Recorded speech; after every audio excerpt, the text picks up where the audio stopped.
campuses know full well how critical these partnerships are.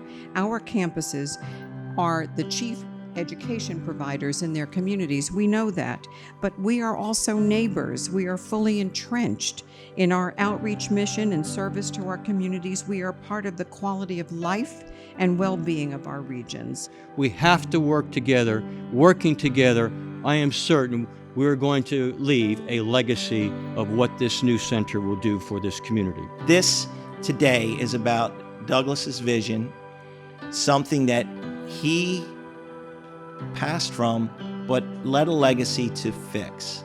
And that in its way is something very, very special. The center is going to be hands-on. We're not worried and aren't interested in an academic exercise. It's going to assist community groups, veterans groups, the courts, and any other organizations that are on the front lines of attacking and taking on this war of addiction. There are personal choices we make.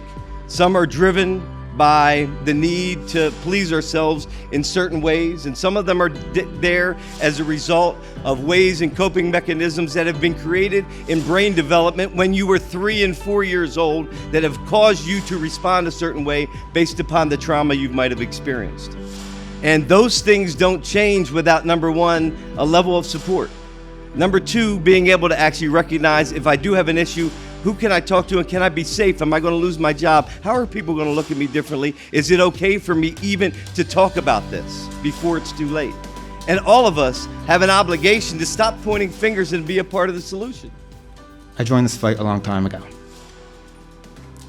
because I had a vision for the Commonwealth where the disease of addiction doesn't lead to parents spending their entire life savings to put somebody through treatment, or even worse, finding a child dead on their bedroom floor.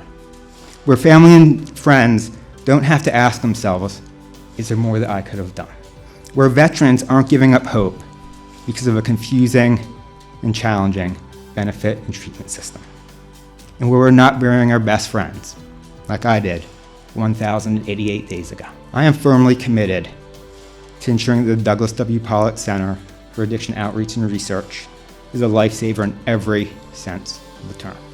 I invite each of you to join us in this.